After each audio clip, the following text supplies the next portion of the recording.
Hello everyone, welcome to global online. This is Ankita Sood and students. आज की इस video में हम लोग डिस्कस करने वाले हैं एनटीए यूजीसी नेट पेपर 1 के लिए most important and most expected current affairs के एमसीक्यूज। सो करंट अफेयर्स की लेक्चर सीरीज में ये है हमारा लेक्चर नंबर 10 एंड इसमें जितने भी क्वेश्चंस मैं बताऊंगी ये मोस्ट एक्सपेक्टेड क्वेश्चंस की कैटेगरी में आप इनको काउंट कीजिएगा। एंड स्टूडेंट्स, मैं बता दूं कि हमेशा की तरह ये क्वेश्चंस भी आपको हिंदी एंड इंग्लिश दोनों ही लैंग्वेजेस में मिलेंगे एंड डिटेल्ड एक्सप्लेनेशन आपको मिलेगी, ताकि उस पर्टिकुलर करंट अफेयर से या उस पर्टिकुलर टॉपिक से अगर कोई भी क्वेश्चन एग्जाम में बने तो आप लोग इजीली उसको सॉल्व कर सको। तो बढ़ते हैं आगे। सो आप लोगों को ये भी पता होना चाहिए कि एनटीए यूजीसी नेट पेपर 1 में वैसे तो टोटल 10 यूनिट्स होती हैं, लेकिन लास्ट की जो ये 3 यूनिट्स हैं, ICT, people development and environment and higher education system, ये 3 यूनिट्स ऐसी हैं जहां से करंट अफेयर्स के क्वेश्चंस पूछे जाते हैं। सो आज की इस वीडियो में तीनों ही यूनिट से एक एक दो करंट अफेयर्स मैं लेकर आई हूं, ताकि आप लोगों को एक आइडिया हो जाए कि कैसे कैसे टाइप के क्वेश्चंस पूछे जाते हैं एंड कैसे शॉर्ट ट्रिक्स के साथ हम उनको सॉल्व कर सकते हैं। इसी के साथ स्टूडेंट्स, एग्जाम जैसे कि काफ़ी सारे सब्जेक्ट्स का एग्जाम अभी अगस्त मंथ में होने वाला है। सो मैक्सिमम अगर हम लेकर चलें तो हमारे पास 30 डेज बाकी हैं। सो इन 30 डेज में आपकी पेपर 1 की अच्छे से तैयारी हो, इसके लिए हम आपके लिए लेकर आए हैं quick revision PDF for paper 1। इस पीडीएफ में आपको मिलते हैं 2000 प्लस एमसीक्यूज। ये एमसीक्यूज बिल्कुल गारंटीड हैं, ये सभी अपडेटेड एमसीक्यूज हैं। इसमें लेटेस्ट करंट अफेयर्स भी इंक्लूडेड है, प्रीवियस ईयर क्वेश्चंस भी इंक्लूडेड है, most repeated and most expected questions भी इसमें इंक्लूडेड है। तो स्टूडेंट्स, अगर आपकी अभी तक पेपर 1 की बिल्कुल भी तैयारी नहीं है तो आप लोग ये 2000 क्वेश्चंस को सिर्फ 1 से 2 बार ओवरव्यू ले लीजिए। कॉन्सेप्ट्स में जाने की ज़रूरत नहीं है, क्योंकि as it is questions exam में पूछे जाते हैं। एंड अगर आप इस कैटेगरी में आते हो कि आपका पेपर 1 की प्रिपरेशन पूरी हो चुकी है, तो ये एमसीक्यूज अगर आप रिवाइज करते हो तो आपको एक आइडिया हो जाएगा कि आपके कितने कॉन्सेप्ट्स क्लियर हैं एंड फाइनल एग्जाम में आप कितना स्कोर कर सकते हो। तो ये सभी स्टूडेंट्स के लिए बहुत ही ज़्यादा बेनिफिशियल है। सो इस पीडीएफ को लेने के लिए आप लोगों को स्क्रीन पर ये जो नंबर दिख रहा है, इस पर आप लोग व्हाट्सएप के थ्रू कॉन्टैक्ट कीजिए एंड इसकी फ़ी है सिर्फ और सिर्फ 599। तो जल्दी से इसको आप लोग ज्वाइन कर लीजिए। आते हैं अपने पहले क्वेश्चन पे। यहाँ पे पूछा गया है, Which of the following will serve as a single platform to provide the best developed edtech solutions and courses to the students of the country? तो यहाँ पे 4 ऑप्शंस गिवन है, हमें बताया गया है, हमें इसमें बताना है कि इन 4 ऑप्शंस में से हमारी कंट्री के स्टूडेंट्स के लिए best developed courses and edtech solutions कौन प्रोवाइड करवाने के लिए रिस्पॉन्सिबल है। Options are CTET, NEAT, ATL या फिर एनआईआरएफ। सो 4 ऑप्शंस गिवन है, हिंदी में भी आप लोग एक्सप्लेनेशन यहाँ पे देख सकते हो। सो राइट आंसर है option number 2, that is NEET, N E A T. So एक क्वेश्चन ये है। दूसरा क्वेश्चन स्टूडेंट्स एग्जाम में पूछा जा सकता है कि नीट की फुल फॉर्म क्या होती है। सो इसकी फुल फॉर्म होती है national educational alliance for technology. ठीक है, एंड जनरली 2022 में जो हम लोग यूज़ कर रहे हैं वो यूज़ कर रहे हैं नीट 3.0। तो इस चीज़ को भी आप लोगों ने याद रखना है। अब बात करते हैं कि इसका मेन एम क्या है, इसको किस मिनिस्ट्री ने डेवलप किया है। सो नीट 3.0 को डेवलप किया है union education minister and skill development minister Shri Dharmendra Pradhan ने। उन्होंने इसको लॉन्च किया है। ये क्या है, ये एक सिंगल प्लेटफॉर्म है जो कि best developed edtech solutions provide कराता है एंड कोर्सेज प्रोवाइड कराता है अपनी कंट्री के सभी स्टूडेंट्स को। तो आई होप इसकी वर्किंग एंड किसने इसको लॉन्च किया है ये आप लोगों को बिल्कुल क्लियर हो चुका है।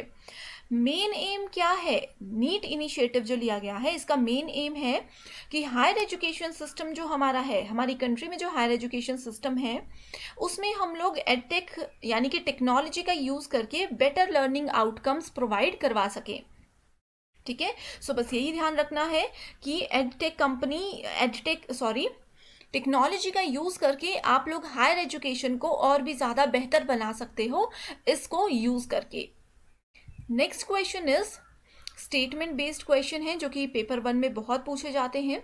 स्टेटमेंट 1 में बोला गया है NAC was established in 1994 as an autonomous institution of university grant commission. यानी कि इसमें बोला गया है NAC की स्थापना 1994 में UGC यानी कि विश्वविद्यालय अनुदान आयोग के स्वायत्त संस्थान के रूप में की गई थी। दूसरी स्टेटमेंट में बोला गया है as per revised guidelines by NAC colleges and universities that have completed even one academic year will be eligible to apply for provisional accreditations। so, दूसरा यहाँ पे बोलता है कि NAC की जो रिवाइज्ड गाइडलाइंस है उसके हिसाब से जो भी कॉलेजेस एंड यूनिवर्सिटीज़ हैं जिन्होंने अपना एक एकेडमिक ईयर कंप्लीट कर लिया है वो फिर से एलिजिबल है किस चीज़ के लिए, टू अप्लाई फॉर प्रोविजनल एक्रेडिएशंस। ठीक है, सो दो स्टेटमेंट्स दी हैं, आपको बताना है कि इनमें से कौन सी स्टेटमेंट ट्रू है कौन सी फॉल्स है। Options are only 1 is true, only 2 is true, both are true, none of the above. So answer पे जाने से पहले स्टूडेंट्स आप लोगों को मैं बता दूं कि एग्जाम में NAC एंड UGC से रिलेटेड क्वेश्चंस बहुत बार पूछे जाते हैं। सो सबसे पहले तो आपको पता होना चाहिए UGC की full form, university grant commission. अब आपको पता होनी चाहिए NAC की फुल फॉर्म। NAC मतलब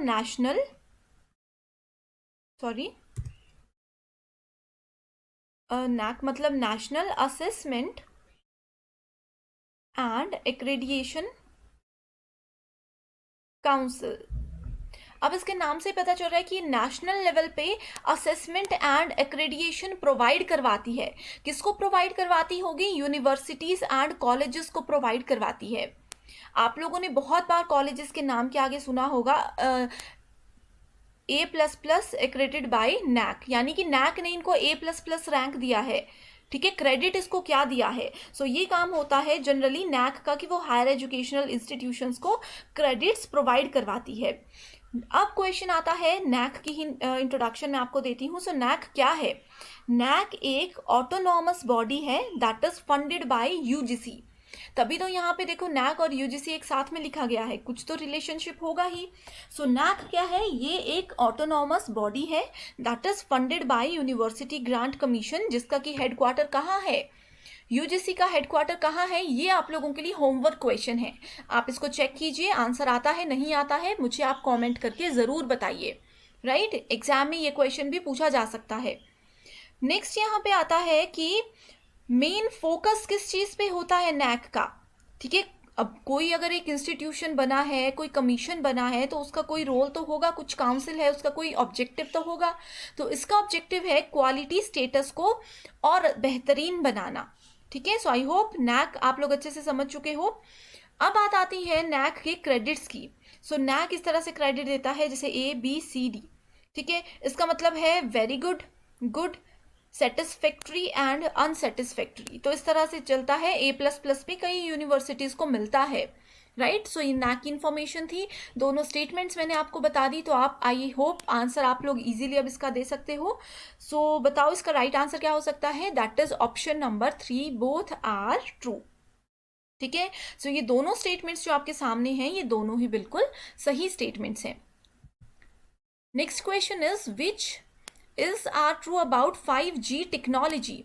सो दो स्टेटमेंट्स हैं। 5G के रिगार्ड में कौन सी स्टेटमेंट ट्रू है? 5G is the next generation of mobile broadband that will eventually replace or at least augment 4G LTE connection। आप सभी मोबाइल यूज़ करते हो, एंड्रॉयड फ़ोन्स हैं, आपको पता होगा 5G एंड 4G क्या होता है। तो पहली स्टेटमेंट तो आप इजीली बता सकते हो ट्रू है या फॉल्स है। दूसरी स्टेटमेंट में क्या बोला गया है? It will operate in 3 bands, यानी कि 5G 3 बैंड्स पर बेस्ड होता है, low, mid and high frequency spectrum. तो ये 5G की बेसिक जो डेफिनेशंस हम बोल सकते हैं वही एज इट इज पूछी गई है। 5G, G का मतलब यहाँ पे क्या होता है? 5G का मतलब होता है 5th जनरेशन। सो टेलीकम्युनिकेशंस की अगर हम बात करें तो 5G का मतलब है fifth generation technology that standards for broadband cellular networks, जिसको कि मेजरली 2019 में लॉन्च किया गया था। ठीक है, इसकी 4G के कंपैरिजन में स्पीड भी ज़्यादा है, लो लेटेंसी है इसकी, मोर रिलायबल है ये। ठीक है, एंड मैसिव, अगर बहुत नेटवर्क रहता है यानी कि बहुत सारी डिवाइसेस अगर किसी पर्टिकुलर नेटवर्क के साथ कनेक्टेड रहती है तो वो 5G में इतनी कैपेसिटी होती है कि वो उन सबको एक साथ हैंडल कर सके। ठीक है, सो ये 5G का बेसिक इंट्रोडक्शन था। अब इसका राइट आंसर आपको पता चल चुका होगा, that is option number 3, both are true. तो इसको आप लोग नोट कर लीजिए, इंपॉर्टेंट क्वेश्चन है। नेक्स्ट क्वेश्चन पे जाने से पहले मैं आपको बता दूं कि यूजीसी नेट पेपर 2 में टोटल, जैसे कि आपको पता ही होगा कि 200 नंबर का ये पेपर होता है एंड इसमें आप लोग इजीली अच्छा स्कोर कर सकते हो क्योंकि आपका सब्जेक्ट से रिलेटेड पेपर होता है। सो इसका कंप्लीट स्टडी मटेरियल हम आपको देते हैं बिल्कुल गारंटी के साथ, जिसमें आपको मिलता है full syllabus notes and most expected MCQs.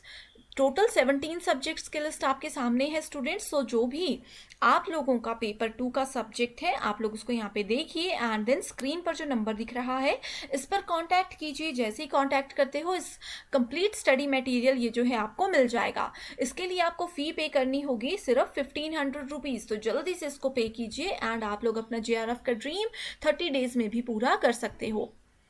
आते हैं अपने नेक्स्ट क्वेश्चन पे। ये क्वेश्चन है असर्शन रीजन पे बेस्ड। इसमें पूछा गया है edtech is short for educational, short form of educational technology. इसका रीजन बताया गया है, it uses computers, computer programs and educational systems to provide learning and training. तो पहली स्टेटमेंट में बोला गया है कि एडटेक की फुल फॉर्म होती है एजुकेशन टेक्नोलॉजी। इसको रीजन में बताया गया है कि इसको एजुकेशन टेक्नोलॉजी क्यों बोला जाता है, क्योंकि ये कंप्यूटर के प्रोग्राम्स और एजुकेशनल सिस्टम्स को यूज करता है ताकि ये एक बेटर लर्निंग और ट्रेनिंग हमें प्रोवाइड करवा सके, टीचर्स, स्टूडेंट्स और सभी को प्रोवाइड करा सके। सो स्टेटमेंट्स क्या है, both A and R are true, दोनों ही फॉल्स है। ए ट्रू है आर फॉल्स है, या फिर ए फॉल्स है आर ट्रू है। तो बेसिक क्वेश्चन है, राइट आंसर होगा option number A, that is दोनों ही स्टेटमेंट्स जो हैं वो बिल्कुल बिल्कुल ट्रू हैं। तो स्टूडेंट्स मैं आपको बता दूं question number 3 and question number 4, ठीक है, ये दोनों क्वेश्चंस जो हैं ये है हमारे ICT पर बेस्ड। एग्जाम में ये क्वेश्चंस पूछे जा सकते हैं, करंट अफेयर्स या फिर हम इसको काउंट कर सकते हैं। हमारा अगला क्वेश्चन है, which of the following published a report titled biodiversities by 2030 transforming cities relationship with nature developed as an output of biodiversities by 2030 initiative. So ये क्वेश्चन जो है स्टूडेंट्स मोस्ट इंपॉर्टेंट क्वेश्चन की कैटेगरी में हम इसको count करते हैं, क्योंकि ये जो टारगेट बेस्ड क्वेश्चन होते हैं कि 2030 में क्या टारगेट होगा, 2040 में क्या टारगेट होगा किसी भी इनिशिएटिव का, तो इस तरह के क्वेश्चंस बहुत बार एग्जाम में पूछे जाते हैं। ठीक है, सो यहाँ पे biodiversities by 2030 transforming cities relationship with nature, इस टाइटल वाली एक रिपोर्ट का इनिशिएटिव, इसका टारगेट 2030 क्या है इसके बारे में यहाँ पे पूछा गया है। ठीक है, किसने इसको पब्लिश किया है, एक्चुअल में ये क्वेश्चन है। So options are World Bank, UNDP, World Economic Forum जिसको कि WEF के नाम से भी जाना जाता है, एंड नीति आयोग। सो यहाँ पे राइट आंसर है हमारे पास option number 3, that is World Economic Forum. So सबसे पहले तो स्टूडेंट्स आपको ये मैं बता दूं कि वर्ल्ड इकोनॉमिक फोरम जो है ये डायरेक्ट क्वेश्चन भी इस तरह से पूछा जा सकता है कि वर्ल्ड इकोनॉमिक फोरम ने रिसेंटली एक रिपोर्ट पब्लिश की है, उस रिपोर्ट का टाइटल क्या है। तो आप लोगों को ये टाइटल भी याद रखना है, बायोडाइवर्सिटी, इसकी स्पेलिंग पे फोकस रखिएगा, biodiversities by 2030 transforming cities relationship with nature. तो ये टाइटल आप लोगों को याद रखना है। ठीक है, ये इनिशिएटिव जो है ये लिया गया है jointly by World Economic Forum, and इसके साथ और कौन जुड़ा हुआ है, इसके साथ जुड़ा हुआ है Alexander von Humboldt biological resource research institution and campaign by government of Colombia. तो ये 3 चीजें आपको पता होनी चाहिए। एक बार फिर से मैं रिपीट करती हूँ कि ये टाइटल दिया है वर्ल्ड इकोनॉमिक फोरम के द्वारा दिया गया है। इसके साथ कौन जुड़ा है, इसके साथ जुड़े हैं Alexander von Humboldt biological resources research institution, and ये कैंपेन किसके द्वारा किया गया है, गवर्नमेंट ऑफ कोलंबिया के द्वारा किया गया है। इस इनिशिएटिव का एम क्या है? इसका मेन एम ये है कि वो सपोर्ट कर सके सिटी गवर्नमेंट्स को, बिजनेस और सिटीजन को, ताकि उनके पास मल्टीपल चॉइसेस हों, ठीक है, वो ताकि नेचर को बचा सकें। मेजर फोकस इनका इसी चीज़ पे रहेगा, ठीक है। अब यहाँ पे इसके अलावा इससे और क्या क्वेश्चन पूछा जा सकता है कि the report builds on the work of what. तो यहाँ पे क्वेश्चन पूछा जाएगा new nature economy report series. तो एक रिपोर्ट सीरीज है जिसका नाम है new nature economy report series, उसी के अंडर ये काम करते हैं। And it is an international non governmental and lobbying organisation. Non governmental तो मैंने आपको बता दिया, इंटरनेशनल लेवल पे ये काम करता है, ठीक है, एंड ये लॉबिंग ऑर्गेनाइजेशन है। इसका बेसिक जो है, कहाँ से इसका बेस शुरू हुआ, कहाँ से ये इसका इनिशिएटिव जो है लेने का स्टार्ट हुआ था, ये चीज़ स्टार्ट हुई थी स्विट्ज़रलैंड से। एंड इसको फाउंड किया गया था 1971 में, ठीक है। सो आई होप ये क्वेश्चन आप लोगों का क्लियर है। जितना मैंने बताया उतना नोट कीजिए। यूजीसी नेट एग्जामिनेशन के लिए इतना काफ़ी है। इससे ज़्यादा आप लोगों को पता है कि करंट अफेयर्स में डिटेल में क्वेश्चंस यूजीसी नेट एग्जाम में नहीं पूछे जाते, बस डायरेक्ट और थोड़े से बेसिक क्वेश्चंस हमेशा पूछे जाते हैं। सो आई होप ये वीडियो आपको पसंद आई है। जो भी क्वेश्चंस मैंने बताए हैं ये आप लोग अच्छे से समझ चुके हो। So thank you so much for watching this and I wish you all the very best.